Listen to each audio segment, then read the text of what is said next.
There's music boxes.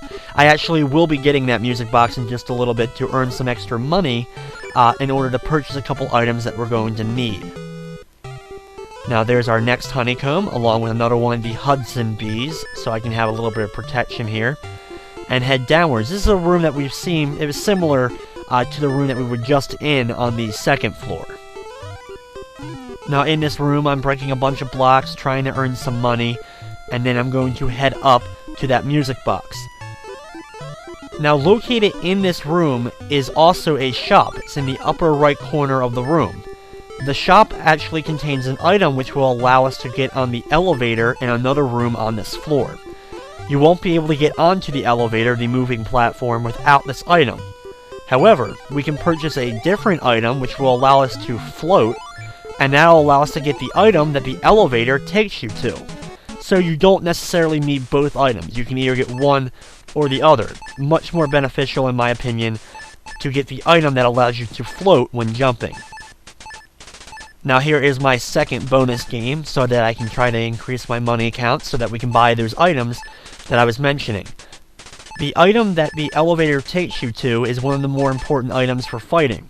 It's a sword item which increases the attack power of your bubbles. However, the item costs $50, so we gotta make sure that we have enough money for that.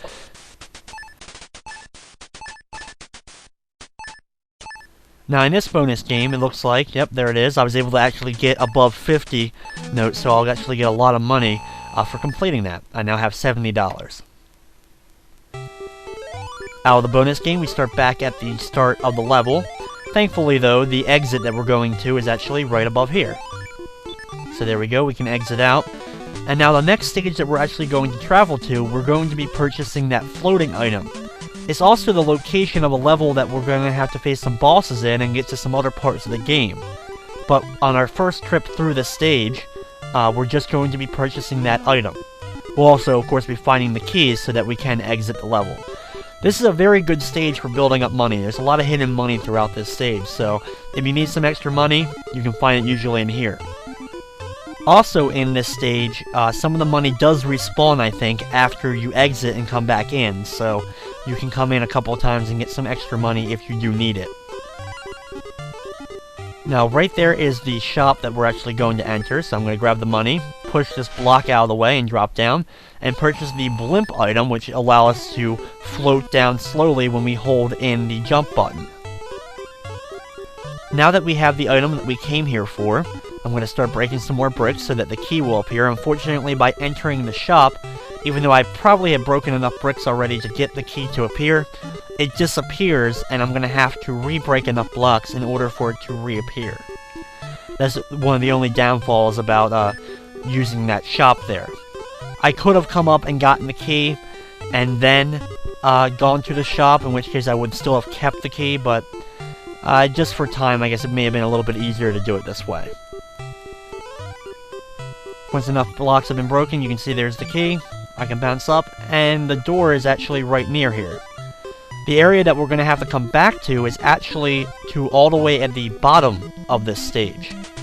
Now before I exit, I am going to grab a couple of extra dollars here. Might as well grab them while I'm here, just to build it up, because like I said, the sword item that we're going to need to buy is actually $50.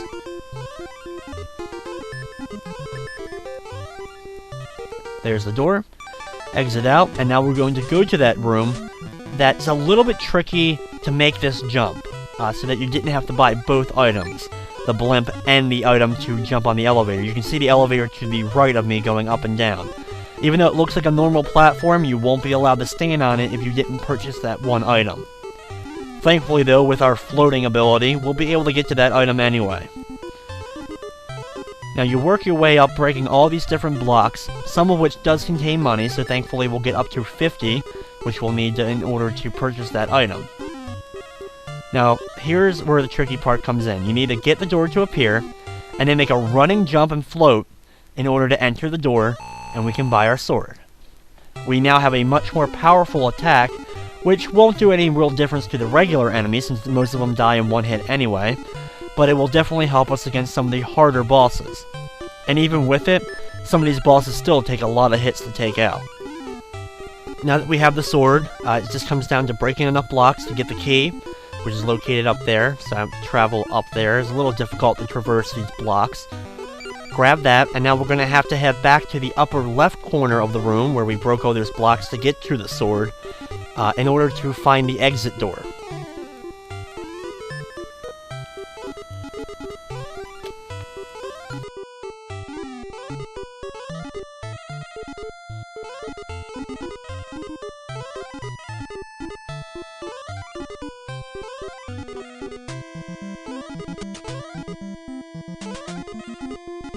Now the first time while walking up here we went to the right side, but the door is located on the left side here. There we go, there's the door, and we can exit out. Now we're actually going to go into this right tower area. Go to the top, enter through the wall, and now start heading through here to get to another boss battle and an item that we're going to need in order to defeat these Grim Reaper-esque flying enemies. Now all these blocks slowly melt away as we fall down. Made sure I got that honeycomb located in here. Now in this room, dodge all the lightning bolts if you can. There's definitely a lot of them. And you can destroy them with your bubbles. Once at the bottom, we have another one of our jumping enemies.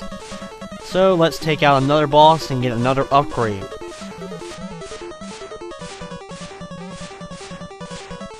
Now even with our upgraded attack, these bosses still take quite a few hits to kill. You also want to be careful in the game in general. It's something I really haven't mentioned yet. But there's no invincibility time once you've been hit. In some games when you take a hit, you're invincible for a few seconds so that you can recover and then continue on. However, in this game, you can keep getting hit over and over again, so some enemies can launch in 2, 3, or 4 hits in just one attack. So you have to be careful of that element in this game. Your health can drain rather quickly, which is why it's really important to get all those honeycombs to build up your total health. Now by defeating that boss we get a crystal that I don't really think upgrades you at all, and then we also get the ice water. Now it was contained in that little canteen that we picked up. That's going to allow us to defeat these enemies that we're going to have to face 2 of them, in order to find 2 of the items that we need in order to reach the top floor of this castle. Now in this room, when you get to the bottom, you want to push this brick out of the way on the fireplace, dodging the fire as best as you can. Once you push it, you'll be able to get into the fireplace, fall down again, and then you have another boss battle.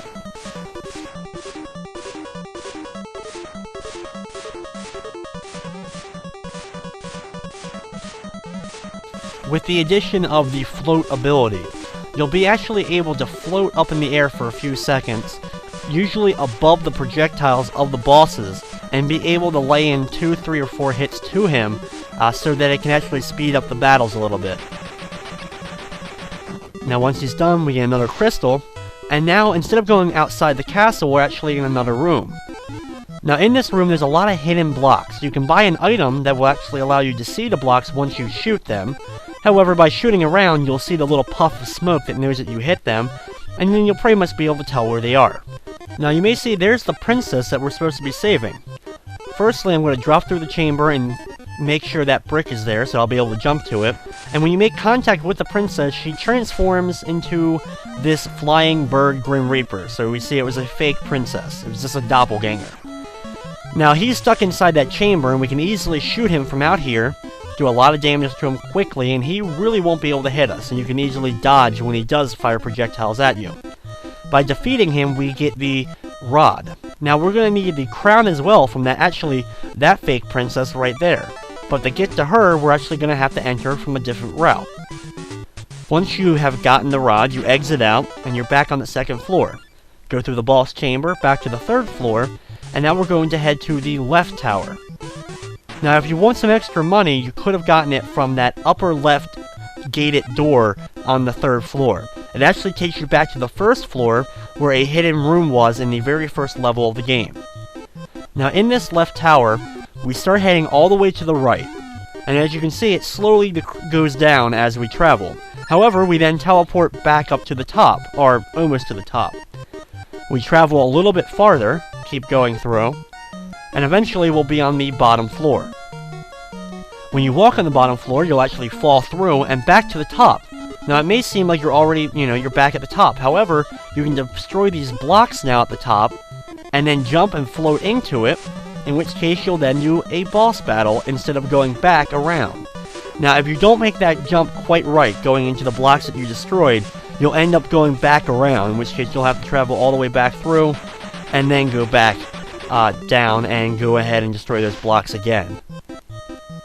Now, thankfully, that boss was pretty easy to defeat, and now we're back in this room. We're on the other side now.